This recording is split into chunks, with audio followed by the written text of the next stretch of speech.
ప్రభువును రక్షకుడైన యేసుక్రీస్తు వారి అతి శ్రేష్టమైన నామమునకు మహిమ కలుగును గాక. రెండు చేతుల పైకెత్తి దేవునికి స్తోత్రం చెప్తూ ఆగస్టు నెల అంతా మరి చివరి శుక్రవారం 30వ తారీఖు మనం వచ్చాం గనక దేవునికి మహిమ కలుగును గాక. చాలా సంతోషం. దేవుని యొక్క వాక్యాన్ని మనం ధ్యానం చేద్దాం. ఆది కాండము 49వ అధ్యాయము. ఆది కాండము 49వ అధ్యాయము 3-4 వచనాలు చదువుకుందామండి. రూబేను, నీవు నా పెద్ద కుమారుడవు, నా శక్తియు, నా బలము యొక్క ప్రథమ ఫలమును, ఔన్నత్యాశయమును, బలాతిశయమును నీవే. నీళ్ల వలె చంచులుడవై నీవు అతిశయము పొందవు. నీ తండ్రి మంచం మీదకి ఎక్కితివి, దానిని అపవిత్రము చేసితివి. అతడు నా మంచం మీదకి ఎక్కెను. చాలండి. ఆమేన్. దేవుని యొక్క మహాకృప చేత ఈ ప్రాంతం కొరకు వాక్యాన్ని సిద్ధపరుస్తూ ఉండగా పరిశుద్ధాత్మ దేవుడు ఒక శీర్షిక అంటే ఒక ఎపిసోడ్లుగా కొన్ని మాటలు కొన్ని తెలియజేశారు. అదేంటంటే మనందరికీ తెలుసు, యాకోబు అనే ఆయన ఇశ్రాయేలుడిగా పిలువబడి ఆయన కడుపును పుట్టిన 13 మందిలో ఒక ఆడపిల్లలు తీసేయగా 12 మంది మగపిల్లలు. ఈ 12 మందిని బైబిల్ ఏమని చరిత్రలో చెప్తుంది అంటే 12 గోత్రకర్తలు అని. అందుకనే మోషే కూడా 33వ అధ్యాయములో ఆ గోత్రకర్తలందరినీ పిలిచి పేరు పేరున దీవించడం మొదలుపెట్టాడు. చాలా మందికి కన్ఫ్యూజన్ ఏంటంటే ఆది కాండం 49వ అధ్యాయంలో యాకోబు పిలిచి దీవించాడుగా, మరి మోషే మళ్ళీ దీవించడానికి గల కారణం ఏంటి అని. యాకోబు 49వ అధ్యాయములో ఒక్కొక్క కొడుకుని పిలిచి కొంతమందిని దీవించాడు, కొంతమందికి భవిష్యత్తు చెప్పాడు. నీ భవిష్యత్తు ఇలా ఉండబోతుంది అని. తన చివరి దినాల్లో ఎందుకు అలా చెప్పాడు అంటే ఈ 12 మందిలో 12 స్వభావాలు చూశాడు. మన జీవితంలో కూడా ఏదో ఒక స్వభావం మనకి దగ్గరగానో దానికి అనుగుణంగానో మనం జీవించి ఉండవచ్చు గాక. ఎందుకు ఈ మాట చెప్పాడంటే ఒకసారి మనందరికి తెలిసిన విషయాలే. తమ్ముడైన యేసేపును అమ్మివేసి ఆయన నిలువుటంగిని ఒక గొర్రెను చంపి దాని మీద రక్తం వేసి తండ్రి దగ్గరికి తీసుకొచ్చి ఆది కాండం 37వ అధ్యాయం 32వ వచనంలో, తండ్రి ఇది నీ కొడుకైన యేసేపుదేనా, మరి మాకు దొరికింది, ఒక సింహం వచ్చి మరి నీ కుమారుని తినివేసినట్టుంది అని చెప్పినప్పుడు 37వ అధ్యాయము 32వ వచనం. అప్పుడు యాకోబు మాట అంటాడు, ఏ దుష్ట మృగము నిన్ను తినివేసును. ఆది కాండం 37:32.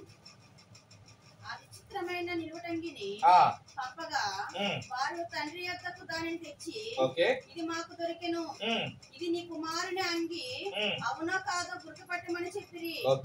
అతడు దానిని గుర్తుపట్టి ఈ అంగి నా కుమారునిదే, దుష్ట మృగము వానిని తినివేసెను. దుష్ట మృగము వానిని తినివేసింది అంటే తండ్రి అయిన యాకోబుకు తెలుసు నా కొడుకులే దుష్ట మృగాలని. మనిషి జీవితంలో కొన్ని మృగాలు ఉన్నాయి. అందుకని తన చివరి దశలో పెద్దోడిని చూసి ఒక మాట, రెండో వాడిని, మూడో వాడిని చూసి ఒక్కొక్కరికి ఒక్కొక్క మాట చెప్పాడు. ఈరోజు మనం పెద్ద కొడుకు యాకోబు మొదటి భార్య అయిన లేయా యొక్క దంపతులకు పుట్టిన పెద్ద కుమారుడైన రూబేనుని గురించి మనం ఈరోజు ధ్యానం చేయబోతున్నాం. ఈ రూబేనికి మనం చదివిన వాక్యములో ఏమని పేరు పెట్టచ్చు అని అంటే చంచలుడైన రూబేను. చెప్పండి, ఈరోజు మన అంశం ఏంటి? చంచలుడైన రూబేను. అసలు ఈ చంచలత్వం ఎందుకు వచ్చింది? అన్నది మనం ఒకసారి ఆలోచన చేస్తే నిజమే. చంచలత్వం అంటే స్థిరమైన మనసు లేకపోవడం, స్థిరత్వం లేకపోవడం అని అర్థం. మనం ఆదికాండం 29వ అధ్యాయం 32వ వచనం, ఆదికాండం 39వ అధ్యాయం 32వ వచనం మనం చదివితే, ఆదికాండం 29:32, లేయా తాను శ్రమపడుట, లేయా గర్భవతి అయి కుమారుని కని యెహోవా నా శ్రమను చూచెను కనుక నా పెనిమిటి నన్ను ప్రేమించును కదా అనుకొని అతనికి రూబేను అని పేరు పెట్టాను. రూబేను అని పేరు ఎందుకు పెట్టింది అని అంటే, నా శ్రమను చూచిన దేవుడు నా భర్త ద్వారా నన్ను ప్రేమించడం మొదలు పెట్టాడు, లేదా శ్రమను చూచి ప్రేమించను అనే మాట మనం గమనించుకోవచ్చు. నా దేవుడు నన్ను చూసినప్పుడు నేను శ్రమ పడడం చూశాను. నిజమే కదా. మనందరికీ యాకోబు లేయా పెళ్లి ఎలా జరిగిందో మనందరికి తెలుసుగా. ఇప్పటికీ కూడా మేలు ముసుగు ఎందుకు వేస్తారు అంటే, ఏమంటే యాకోబు గారిని మోసం చేశాడు మామగారు లాభోను. ముసుగేసేసి, మాకు ఒక ఆచారం ఉంది, అమ్మాయిని చూపించకూడదు, నువ్వు తాళి కట్టేసిన తర్వాత మీ ఇద్దరిని ఒక చోట పెట్టినప్పుడు అప్పుడు మీరు ఏదైనా చూసుకుంటారో చేసుకుంటారో మీ ఇష్టం అని చెప్పినప్పుడు, సాంప్రదాయం ఎవరు కాదంటారు అని చెప్పి మేలు ముసుగు ధరించిన ఆమె మెడలో తాళి కట్టేస్తాడు. తెల్లారి ఎప్పుడో చూసుకుంటాడు. తీరా చూస్తే తన భార్య తను అనుకున్నట్లుగా చిన్న కుమార్తె అయిన రాహేలు కాదు, ఆమె లేయా అని గుర్తెరిగాడు. వెళ్ళి మామగారి దగ్గరికి అంటాడు, ఏంటి జబ్బు కంటలేదు నాకు ఇచ్చి పెళ్లి చేసావు అని అంటే, పిల్లలు ఒకసారి ఆలోచన చేయండి. తాళి కట్టించుకునేటప్పుడైనా లేయా ఆలోచించాలి కదా. నా భర్త తర్వాత నన్ను కాదంటే, ఎందుకంటే తనతో వివాహం కాదని ఆమెకు తెలుసు. అయినా ఏమండి తన తండ్రి చెప్పాడని తండ్రి మాట కాదని లేక, ఏమండి తర్వాత తన భర్త ద్వేషిస్తాడని తెలిసిన తాళి కట్టించుకోవడం, తర్వాత ఆమె ద్వేషించబడ్డం. చెల్లి ద్వేషిస్తుంది, తండ్రి పట్టించుకోడు, భర్త పట్టించుకోడు. కానీ అన్ని చూసిన దేవుడు లేయాను ఆమె శ్రమను కూడా చూచి, ఇక నుంచి నేను ప్రేమిస్తాను అబ్బాయి అని చెప్పి ప్రేమకు చిహ్నంగా రూబేను పెట్టాడు. రూబేను అంటే శ్రమలో ప్రేమించేవాడని అర్థం, కుమారుడు ప్రేమించువాడు అని అర్థం. ఆలోచన చేయండి ప్రియులారా, ఈ రూబేనులో మనం కొన్ని మంచి విషయాలు కూడా చూడవచ్చు. ఏంటి ఆ మంచి విషయాలు? త్వరతర కొన్ని మంచి విషయాలు చెప్పి, ప్రతి మనిషిలో కూడా మంచి ఉంటుంది, అలాగా చెడు కూడా ఉంటుంది. అయితే ప్రారంభం మంచిగా ఉన్న రూబేలు తర్వాత చెడిపోయినా మళ్ళీ తన బ్రతుకును మార్చుకున్నాడంట. ఎలాగో వాక్యాన్ని ధ్యానం చేద్దాం. మొట్టమొదటిగా మనం చూసిన వారమైతే రూబేలులో ఉన్న మంచి విషయాలు ఆదికాండం 30వ అధ్యాయం 14వ వచనం చదివితే, ఏమండి అప్పటికి తన యొక్క తల్లికి 4 మగపిల్లలు పుట్టారు. ఈ 4 మగపిల్లల తర్వాత ఆమెకు గర్భఫలం ఇంకా లేకపోయేటప్పటికి రూబేన్ అంట ఆ గోధుమ కాలములోనే పుత్రదాత వృక్ష ఫలం అనేది ఒకటి చూశాడంట. చదవండి అమ్మా. గోధుమల కోత కాలములో ఓకే రూబేను వెళ్ళి పొలములో పుత్రదాత వృక్షపు పండ్లు చూచి తన తల్లి అయిన లేయాకు తెచ్చి ఇచ్చెను. అంటే ఇక్కడ ఏం కనబడుతుంది? నా తల్లికి నేను ఏదో చెయ్యాలి అని ఇలా అనుకుందాం, మనం ఒక పేరు పెట్టుకుందాం. తల్లిని ప్రేమించాడు. చెప్పండి, ఏం చేశాడంట? తల్లిని ప్రేమించే మంచి మనసు కొడుకుందంట. ఈరోజు ఉందంట మన పిల్లలకి. ఏమండి తల్లి శ్రమను చూశాడు. ఏం చూశాడు? నానా పట్టించుకోవట్లా, అంటే యాకోబు పట్టించుకోవట్లా, అలాగే తాతయ్య లాభాను పట్టించుకోవట్లా. అలా అని చెప్పి ఏమండి అక్క ఆవిడేమైతే లేయా అక్క కాబట్టి చెల్లి వీడికి ఏమైంది? లేయా అక్క, రాహేలు చెల్లెలు కదా.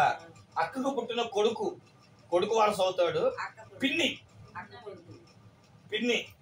అంటే రాహేలు కూడా ఆయన అక్కని ఏం చేయట్లేదు, ప్రేమించట్లేదు, అసహించుకోండి. నా భర్తను చేసేసుకున్నావు అన్నమే మొదలుపెట్టింది. ఎంతమంది ప్రేమించకపోయినా తన తల్లిని ఎంత ప్రేమించాడంటే, ఏమంటే బైబిల్లో ఎక్కడా లేదు ఈ మాట. పుత్రదాత వృక్ష ఫలం గురించి దాని అనుభవాల గురించి లేవు. ఒకప్పుడు అంట పిల్లలు పుట్టడానికి ఒక చెట్టు ఉండేదంట. దాని పండ్లు తెచ్చుకొని వాళ్ళు తింటే పిల్లలు పుడతారని ఒక నమ్మకం. అందుకని దానికి పుత్రదాత అనే పుత్రుని దాతగా దానం ఇవ్వడం అన్నమాట. ఆ చెట్టు పండును తన తల్లికి ఇవ్వడం మనం చూస్తున్నాం. అంటే ఇక్కడ మనం ఏం నేర్చుకోవచ్చు అంటే, ఎవ్వరు ప్రేమించినా ప్రేమించకపోయినా దేవుడు ఎలా ప్రేమిస్తాడో రూబేను అనే కొడుకు కూడా తన తల్లిని, అంటే ఏ గుణం ఉంది ఇతరులో? ప్రేమించే గుణం ఉంది, తల్లిని ప్రేమించే గుణం. ఇక రెండోది మనం చూసిన వారమైతే ఆదికాండం 37వ అధ్యాయం, ఆదికాండం 37వ అధ్యాయంలో ఒక పర్యాయము రాహేలు చనిపోయి ఈ ముగ్గురుతో యాకోబు జీవన సాధన జరిగిస్తూ ఉండగా ఈ కొడుకులందరినీ పంపించాడు. యోసేపును మట్టిగా తనతో పెట్టుకొని కొడుకులందరినీ పంపించి, అరే మీరు వెళ్ళి మేకలు కాయండిరా, గొర్రెలు కాయండిరా అని చెప్తారు. వీళ్ళందరూ గొర్రెలు కాస్తున్నారు. ఒక రోజు అనిపించిందంటే యాకోబుకి, యోసేపు ఒకసారి వెళ్ళి మీ అన్నలు ఎలా ఉన్నారు, చాలా రోజులు అయిందిరా, వెళ్ళి మీ అన్నలు ఎలా ఉన్నారు తెలుసుకొనిరా అని అంటే, అన్నను చూడడానికి వెళ్ళిన యోసేపుని అన్నలు చూసి, రే కలలు గడివాడు వస్తున్నాడు రా, వీడిని ఏం చేద్దామంటే చంపేద్దాం అని అనుకుంటారు. చూడండి ఆ మాట, ఆదికాండము 37వ అధ్యాయం 18వ వచనం కాడి నుంచి మనం చదివితే, అతడు దగ్గరకు రాకమునుపు వారు దూరం నుండి అతన్ని చూచి అతని చంపుటకు దురాలోచన చేసిరి. వారు ఇదిగో ఈ కలలు కనివాడు వచ్చుచున్నాడు, వీని చంపి ఇక్కడనున్న ఒక గుంటలో పారవేసి దుష్టమృగము వీని తినివేసినని చెప్పుదాము. ఇలా ప్లాన్ చేస్తా ఉంటేనంట ఈ రూబేను అన్నట్టు వాడు అడ్డుపడతాడు. 20వ వచనం, వీని చంపి ఇక్కడనున్న ఒక గుంటలో పారవేసి దుష్టమృగము వీని తినివేసినని చెప్పుదాము. అప్పుడు వీని కలలేమగును చూతుమ రెండని ఒకరితో ఒకడు మాట్లాడుకొనిరి. రూబేను ఆ మాట విని మనము వానిని చంపరాదని చెప్పి, తమ్ముడి మీద కూడా ఏముందంట, చంపేద్దాం అని మిగతా వాళ్ళు అన్నా, లేదు లేదు లేదు లేదు మనం ఏం చేయకూడదు, చదవండి అమ్మా, చంపొద్దు, వాడి రక్తం చిందించద్దు,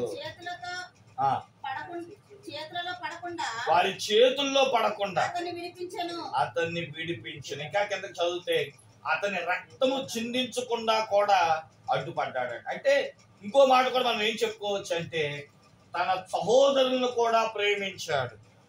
అందరూ ఏమండి, యోసేపు నాకు కల వచ్చింది అన్నయ్య, వీళ్ళు అందరూ సాష్టాంగ పడతామంటే లోపల కోపం ఉన్నా, ఎంతైతే కోపం ఉందో అంతే ప్రేమ కూడా ఉంది. కాబట్టి తల్లిని ప్రేమించాడు.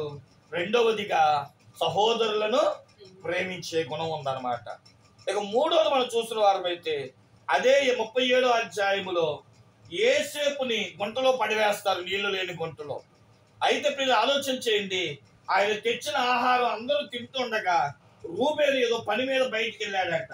ఈలోపు అక్కడ కూర్చున్న వాళ్ళు అనుకుంటారు, వీడు పడవేయడం వల్ల మనకు ఉపయోగం ఏముంది, వీడిని చంపడం వల్ల మనకు ఉపయోగం ఏముంది, అదిగో దారిలో వస్తున్న ఐగుప్తీయుడు ఉన్నాడు కదా వాడికి అమ్మేద్దాం అని చెప్పి 30 వెండి బంగారు నాణాలకి, వెండి నాణాలకి అమ్మివేశారు. ఈ అమ్మివేసిన సంగతి రూబేనుకి తెలియదు. మనం చదివితే పిల్లరా 29వ వచనం చదవండి.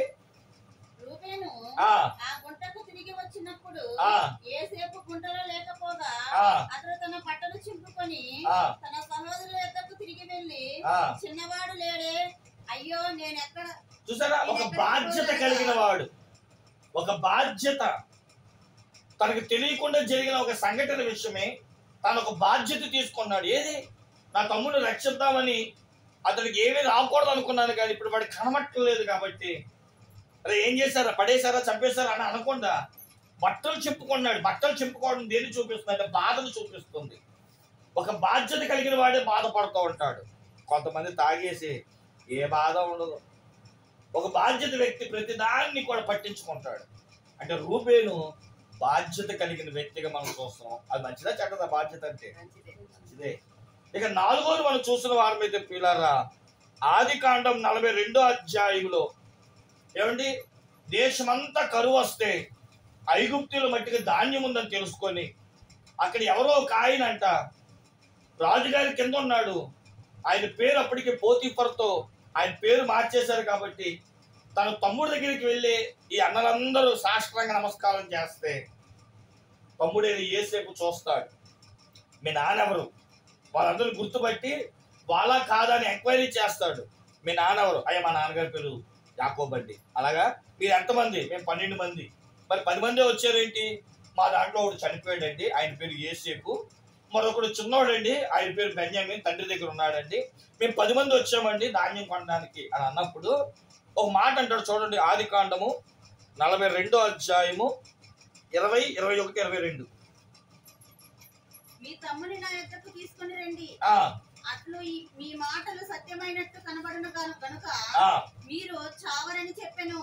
వారట్లు చేసిరి. అప్పుడు వారు నిశ్చయముగా మన సహోదరుని ఎడల, చూడండి, నిశ్చయముగా మన సహోదరి ఎడల మనము చేసిన అపరాధములకు శిక్ష పొందుచున్నాము. ఇప్పుడు శిక్ష పొందుతున్నాం. ఎందుకని? షిమ్యోనేమో జైల్లో వేస్తానన్నాడు. రెండవది, మీ తమ్ముడైన బెన్యామీను తీసుకురండి అంటే, రే అసలు ఎందుకు వచ్చాం? మనం ధాన్యం కొనడానికి వచ్చాం. అసలే యోసేపు చచ్చిపోయాడు, ఎక్కడున్నాడు ఏంటో మనకు తెలియదు. రెండో వాడైన షిమ్యోను తీసుకెళ్లి జైల్లో వేసి మీ తమ్ముడిని తీసుకుని వస్తేనే వీడిని విడిపిస్తానన్నారు. మనకి ఇన్ని బాధలు వచ్చినాయి అంటే మనం చేసిన తప్పేరా అని తాను చేసిన తప్పుని గుర్తిస్తున్నాడు. ఏమన్నాడు? చదువు మరొకసారి 21, 22 వచ్చినాడు. మీ తమ్ముని నా యొద్దకు తీసుకొని రండి, అట్లు మీ మాటలు సత్యమైనట్టు కనబడును గనుక మీరు చావరని చెప్పాను. వారట్లు చేసిరి. అప్పుడు వారు నిశ్చయముగా మన సహోదరుని ఎడల మనము చేసిన అపరాధమునకు శిక్ష పొందుచున్నాము. కొన్ని సంవత్సరాల క్రితము జరిగిన దానిని రూబేను ఏం చేసుకున్నాడంటే, అసలు రూబేను చంచులుడైనా దేవుడు దీవించడానికి గల కారణం ఏంటి తెలుసా? తన తప్పును తాను తెలుసుకున్నాడు. మనం తప్పు చేశామో అన్నది ఎంత గొప్పతనమో, తప్పును గుర్తు చేసుకొని, ఓహో ఈరోజు నా పరిస్థితులు మారడానికి నీ చేసిన పలానా రోజు తప్పై ఉంటుందేమో, పలానా వారితో నేను మాట్లాడే తీరును బట్టి దేవుడు నన్ను ఇప్పుడు శిక్షిస్తున్నాడేమో, పలానా చోట నేను చేసిన పాపం ఈరోజు నాకు శాపం అయిందేమో అని మనం కొన్నిసార్లు తప్పులు గుర్తిస్తాం. కీర్తనలో 19 ఉంటుంది కదా, తమ తప్పులు పొరపాటును కనుగొన్నవాడు ఎవడు? ఈరోజు ఎవడొచ్చినా సరే నువ్వు చేసిన తప్పు అని మనం ఇతరుల మీద తప్పు వేసేస్తాం. ఆదాము గారు కూడా తప్పు ఎవరు చేశారయ్యా అని అడిగితే ఎవరు చెప్పాడు? నువ్వు నాకు ఇచ్చిన భార్య అయిన హవ్వే చేసింది అంటాడు. కానీ ఆవిడ ఇచ్చింది నేను తినేసానయ్యా, ఇద్దరం తప్పు చేసాం అంటలా. కానీ రూబేను తను చేసిన తప్పుని గుర్తు చేసుకున్నాడు. ఆలోచన చేయండి ప్రియులారా. ఆదికాండం 42వ అధ్యాయం 36, 37 వచనంలో చదువుతే ప్రియులారా, తన తండ్రికి మాట ఇచ్చి అవసరమైతే బెన్యామీను తీసుకురాకపోతే నా 2 కొడుకులు నీకు ఇచ్చేస్తాను, చంపేసుకో అని చెప్పి తను చేస్తున్న పనికి దాన్ని వెల కూడా చెల్లించడానికి ముందుకు వచ్చాను. నా ప్రాణమైన ఇస్తాను, నా ప్రాణం పెట్టి తమ్ముడైన బెన్యామీను తీసుకొస్తాను. నేను వెళ్ళకపోతే షిమ్యోను జైల్లో ఉంటాడు. కాబట్టి నానా పని చేయొద్దు, షిమ్యోన్ని కాపాడడానికైనా బెన్యామీను మాకు ఇచ్చి పంపించు. ఎందుకంటే పలానా ఫరో యొక్క చేతి కింద ఉన్నవాడు బెన్యామీను అడుగుతున్నాడు అని చెప్పి, ఒకవేళ బెన్యామీను కనుక తీసుకురాకపోతే నన్ను చంపు, లేదా నాకు 2 కొడుకులు ఉన్నారు వాళ్ళనైనా ఉందామాట. చదవండి. అప్పుడు వారి తండ్రి అయిన యాకోబు వారిని చూచి, మీరు నన్ను పుత్రహీనునిగా చేయుచున్నారు. యోసేపు లేడు, షిమ్యోను లేడు, మీరు బెన్యామీనును కూడా తీసుకొని పోవదురు. ఇవన్నీ నాకు ప్రతికూలముగా ఉన్నవని వారితో చెప్పాను. అందుకు రూబేను, నేను అతని నీ యొద్దకు తీసుకుని రాని ఎడల నా 2 కుమారులను నీవు చంపవచ్చును. చూసారా? అవసరమైతే నీ కొడుకుని నేను కాపాడలేకపోతే నా కొడుకుని ఇద్దరు చంపేసుకో అంటే, అవసరమైతే చావడానికి కూడా సిద్ధపడ్డాడు, తన బిడ్డను చంపడానికైనా సిద్ధపడ్డాడు. ఇవన్నీ రూబేన్లో ఉన్న మంచి మంచి మంచి లక్షణాలు. ఎంత మంచి ఉందో అంత చెడు కూడా. మనం చదువుకున్న మూలవాక్యం ఆదికాండం 49వ అధ్యాయం 3, 4 వచనాల్లో ఆయనలో ఉన్న చెడుగు 5వ వచనంలో చాలా స్పష్టంగా చెప్పాడండి. 49 షిమ్యోను లేవి అను వారు సహోదరులు. 4వ వచనం 49, 4. నీళ్ల వలె చంచలుడవై నీవు అతిశయము పొందవు. ఓకే. నీ తండ్రి మంచము మీదకి ఎక్కితివి, దానిని అపవిత్రము చేసితివి. అతడు నా మంచం మీదకి ఎక్కెను. షిమ్యోను లేవి వారు సహోదరులు. అంటే ఆలోచన చేయండి, రూబేన్లో అమ్మను ప్రేమించాడు, అన్నను ప్రేమించాడు, అవసరమైతే వాళ్ళ కొరకు బాధపడ్డాడు, అవసరమైతే తప్పులు తెలుసుకున్నాడు, పశ్చాత్తాపడ్డాడు. ఇవన్నీ మంచి లక్షణాలే. ఎన్ని మంచి లక్షణాలు ఉన్నా ఒక వ్యక్తి చిన్న తప్పు చేస్తే మంచిది ఎక్కువ కనబడిద్దా, తప్పు ఎక్కువ కనబడిద్దా? రూబేన్ చేసిన చిన్న పొరపాటు ఏంటంటే తన మనస్సును కంట్రోల్ చేసుకోలేక తన తండ్రి మంచం ఎక్కాడు. మొదటి దినవృత్తాంతముల గ్రంథం 5వ అధ్యాయం మొదటి వచనం. మొదటి దినవృత్తాంతముల గ్రంథం 5వ అధ్యాయం మొదటి వచనం.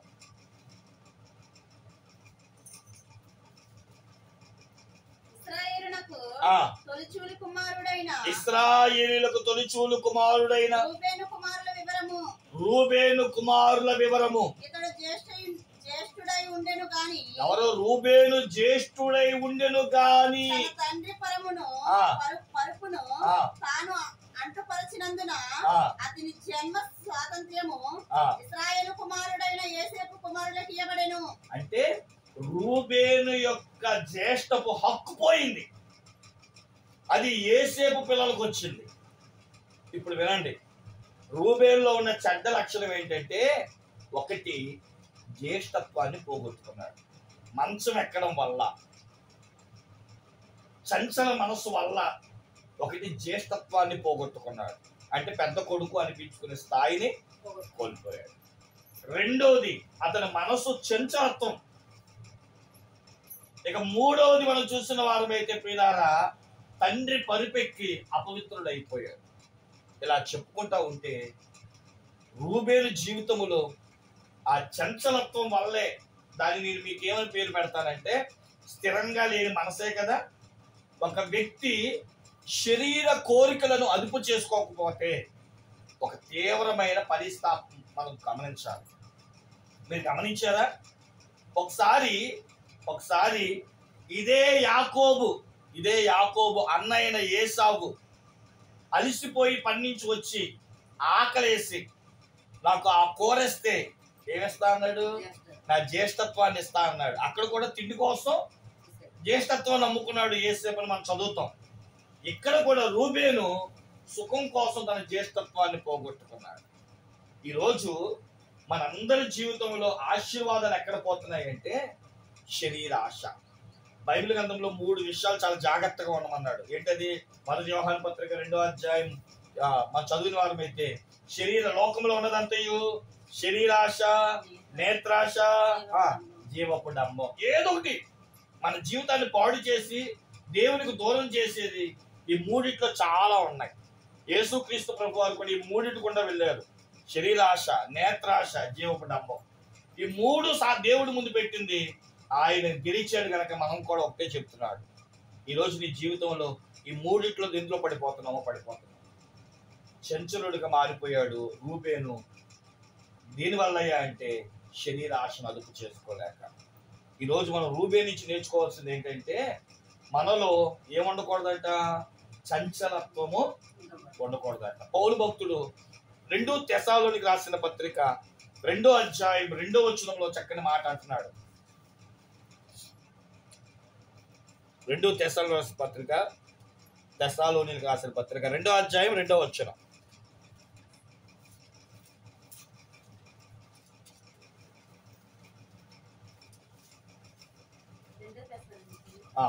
రెండు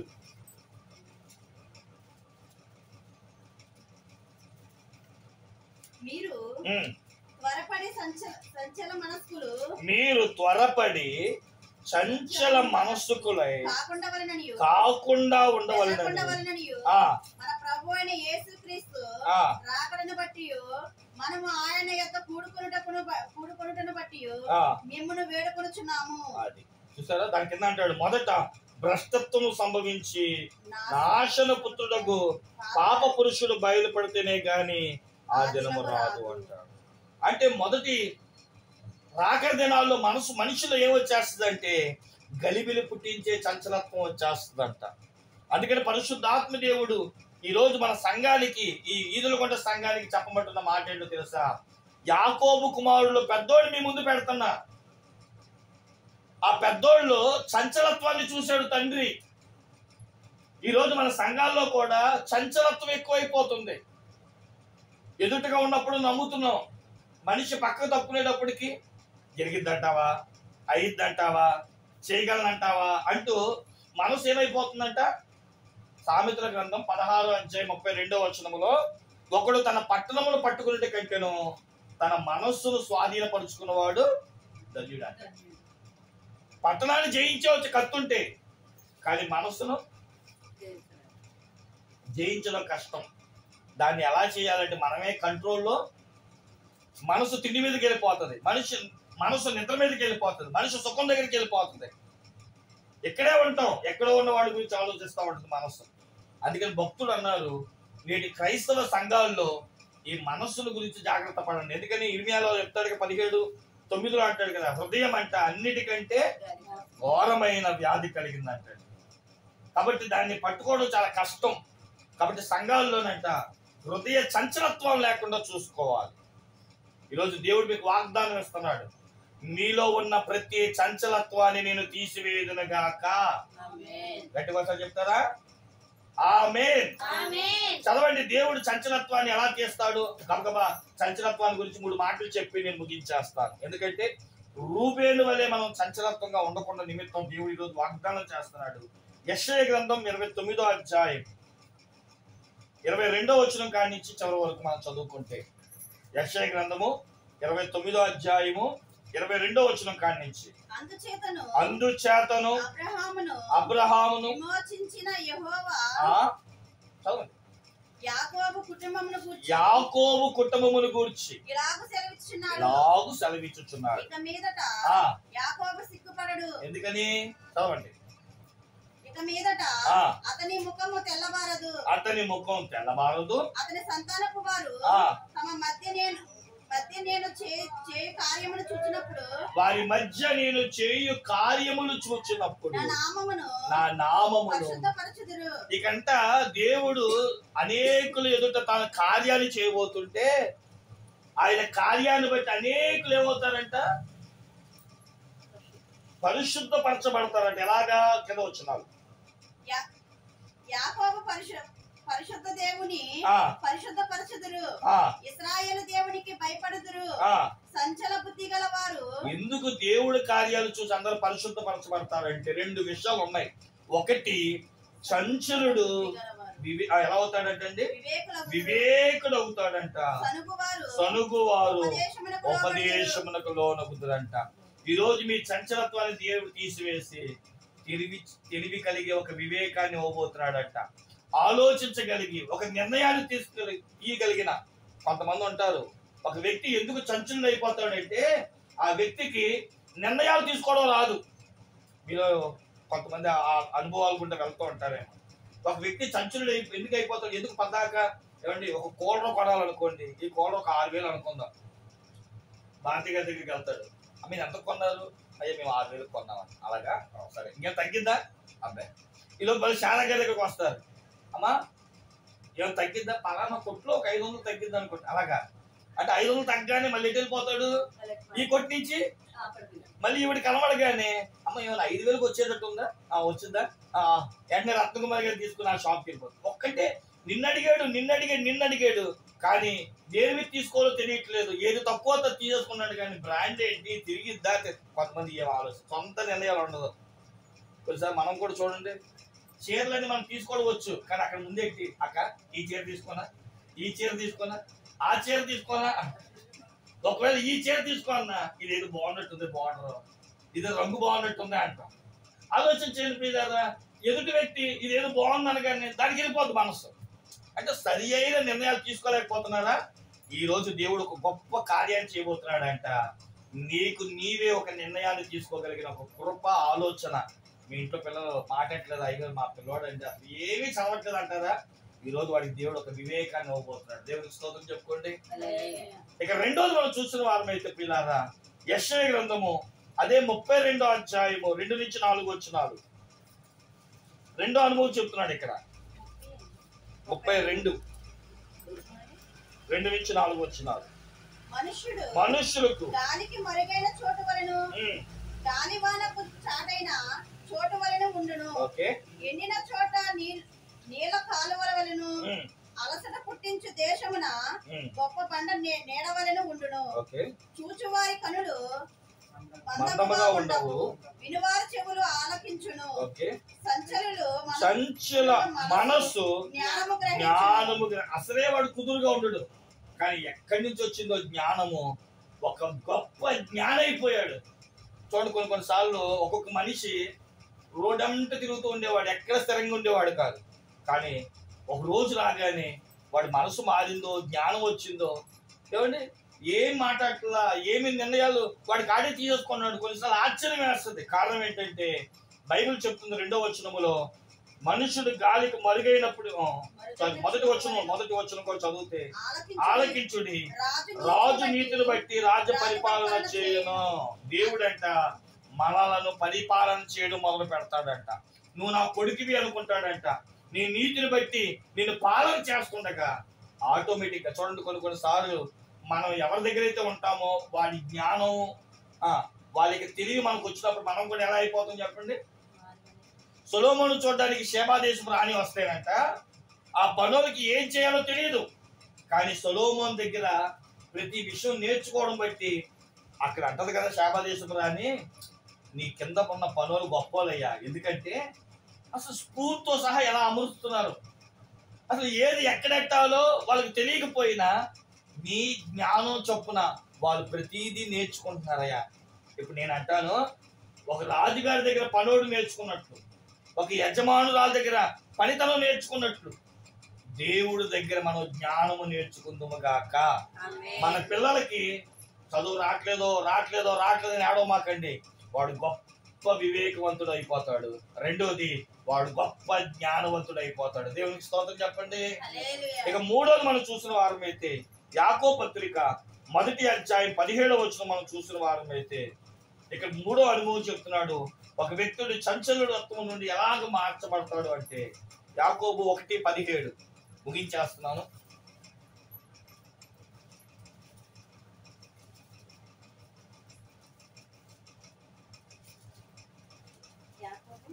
మొదటి అధ్యాయం 17వ వచనం. శ్రేష్టమైన ప్రతి ఈవియు సంపూర్ణమైన ప్రతి వరమును పరసంబంధమైనదై జ్యోతిర్మయుడకు తండ్రి యొద్ద నుండి వచ్చును. ఆయన యందు ఏ సంచలత్వమైనను ఇంతవరకు చంచలత్వంగా ఉన్న వాడికి ఏ చంచలత్వం కనవట్లేదంట. కారణం ఏంటంటే అతడు నేర్చుకున్నది పర సంబంధమైన అనుభవాలు కాబట్టి. దేవునికి స్తోత్రం చెప్పండి.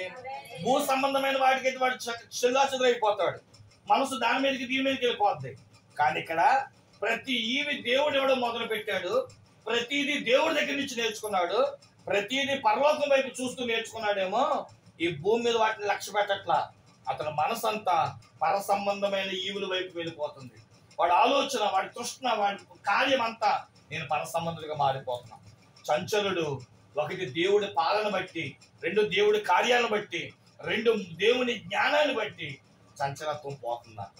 ఈరోజు నేను వాక్యాన్ని ముగిస్తూ రూబేనులో ఉన్న చంచలత్వం ఎలా పోయిందో అంటే, దేవుడు కార్యం చేశాడు, దేవుడు జ్ఞానాన్ని ఇచ్చాడు, దేవుడు పాలన చేశాడు గనక చిట్ట చివరిగా రూబేనులో ఏం పోయిందయ్యా అంటే చంచలత్వం పోయింది. దేవుడు రూబేను చేసిన తప్పులన్నిటిని అంటే ఏం చేశాడు, తన తప్పు తెలుసుకొని పశ్చాత్తాపడ్డాడు. కాబట్టి తండ్రి అన్నాడు, అరే నువ్వు చంచలుడురా అని. కానీ పరలోక తండ్రి ఏమని చెప్పాడో తెలుసా? మోషే ద్వారా ద్వితీయోపదేశకాండం 33వ అధ్యాయం 6వ వచనం లాస్ట్ రిజల్ట్ చెప్పి ముగించేస్తున్నాను. చంచలుడుగా పిలువబడుతున్న రూబేన్ని దేవుడు ఏం చేశాడంటే, రూబేను బ్రతికి రూబేను బ్రతికి ఒకప్పుడు చచ్చిపోయాడు. మనం ఎపిసి 2:1 ఉంటది కదా, మనం అందరము కూడా పాపము చేత చచ్చిన వారమై ఉండగా రూబేను వలె మనం కూడా క్రీస్తును అంగీకరించి విశ్వసించి మనలో చంచలత్వాన్ని విడిచిపెట్టి పాపము నమ్మి బాప్తిసం పొంది ప్రభువా నాలో ఉన్న కార్యాలన్నీ తప్పులన్నీ క్షమించని మనం పశ్చాత్తాపడితే చనిపోయిన మనలను మరెన్నడూ దేవుడు చంపకుండా బ్రతికించును గాక. ఇక రెండో దీవెన ఏంటంట? అతని వారు లెక్కింపలేనంత మంది అగుదురు. ఎంతమంది అవుతారంట? లెక్కింపలేనంత మంది. ప్రకటన గ్రంథం 7:4. ప్రకటన గ్రంథం 7:4. దేవుడు పరలోకములో ఆరాధన చేసిన వారిని లెక్క పెడుతున్నాడు. మరియు ముద్రింపబడిన వారి లెక్క చెప్పగా వింటిని. ఇశ్రాయేలుల గోత్రములన్నిటిలో ముద్రింపబడిన వారు 144,000 మంది. అంటే మొత్తం 144,000 మంది ఉన్నారంట. అందులో యూదా గోత్రములో ముద్రింపబడిన వారు 12,000 మంది. రూబేను గోత్రములో 12,000 మంది. గాదు గోత్రములో రూబేను గోత్రములో అసలు రూబేను చేసిన పాపానికి శిక్ష అనుభవించాలి. కానీ దేవుడు పరలోకములో ఆరాధించే 144,000 మందిలో 12,000 మందిని ఎవరిని తీసుకున్నాడు? రూబేను గోత్రాన్ని తీసుకున్నాడు. చంచలుడే దేవుడి దగ్గరికి రానంత వరకు, చంచలుడే పాపాలు ఒప్పుకోనంత వరకు, చంచలుడే బాప్తిసం పొందనంత వరకు. కానీ ఒక్కసారి తనలో ఉన్నవన్నీ ప్రభు దగ్గర, ప్రభు నాలో ఉన్న శరీరాశ, నేత్రాశ, జీవపడమ్మో అన్ని విడిచిపెడతారు ప్రభు. ఎందుకంటే నా కొరకు నువ్వు కలవరి సిలువలో మరణించావు. సిలువ యాగమయ్యో 1 తక్కువ 40 కొడా దెబ్బలు, ఒళ్ళంతా రక్తం ముద్దయి నా కొరకు సమాధి చేయబడ్డావు. కాబట్టి ఇంకా ఎన్నాళ్ళు నేను ఈ శరీరాశలు కలిగి నీకు దూరంగా బ్రతుకుతాను, నేను మారతాను ప్రభు అని రూబేను పశ్చాత్తాపడ్డాడట. దేవుడు రూబేనుని జనాభా లెక్కలోకి తీసుకున్నాడు, ఆరాధించే పరలోక సంబంధమైన లెక్కలోకి తీసుకున్నాడు. చంచలుడైన రూబేను దేవుని మహాకృపను బట్టి తన జ్యేష్ఠత్వం పోగొట్టుకున్న, తండ్రి అసహించుకున్న పరలోక తండ్రిని బట్టిగా అసహించుకోలేదు. అతన్ని దీవించాడు, చంచలత్వాన్ని తీసివేశాడు, తన పనికి తన ప్రక్కన కూర్చోబెట్టుకొని తను ఆరాధించే వారి గుంపులో నిలబెట్టాడు. ఈరోజు వాక్యం వింటున్న ప్రియ సహోదరి సహోదరుడా, నీ అన్నదమ్ములకి, నీ అక్క చెల్లెళ్ళకి, నీ తల్లిదండ్రులకి నీలో ఉన్న గుణాన్ని బట్టి అసహించుకుంటున్నారేమో. కానీ గుణాన్ని మార్చగలిగిన ప్రభు, చంచలత్వాన్ని మార్చగలిగిన ప్రభు దగ్గరికి వచ్చిన రూబేను సైతం అసహించబడుతున్న తండ్రి దగ్గర అసహించబడుతున్నప్పటికీ పరలోక తండ్రిని బట్టిగా అసహించుకోలేదు. తన కొరకు చనిపోయి బ్రతికి లేచిన ప్రభు కొరకు రూబేను తనలో ఉన్న పాపాన్ని చంపేశాడు. క్రీస్తులో బ్రతికాడు గనక జీవించుతున్నది నేను కాదు, క్రీస్తే నాలో జీవించుతున్నాడని పౌలు భక్తులు చెప్పినట్లు రూబేను కూడా ప్రభువుని అంగీకరించాడు, చంచలత్వాన్ని పోగొట్టుకున్నాడు. మరి ఈరోజు తండ్రి, లోకం మిమ్మల్ని అసహించుకోవచ్చు, కానీ పరలోక తండ్రి కూడా అసహించుకుంటే మనంత దౌర్భాగ్యంలో ఉండమేమో. కాబట్టి ఈ లోకంలో ఎవరు మనం పట్టించుకోకపోయినా పరలోకంలో ఉన్న తండ్రి మనం పట్టించుకొని మనలో ఉన్న ఆ శరీర ఆశ అనే దానిని విడిచిపెట్టగలిగితే, చంచలత్వాన్ని తీసివేయగలిగితే మన యేసయ్య రూబేను అంగీకరించినట్లు మనల్ని కూడా అంగీకరించరు గాక. అలా అంగీకరించినట్లు మనం అందరం కూడా కలిసి ప్రార్థన చేసుకుందాం. తల్ల వంచండి.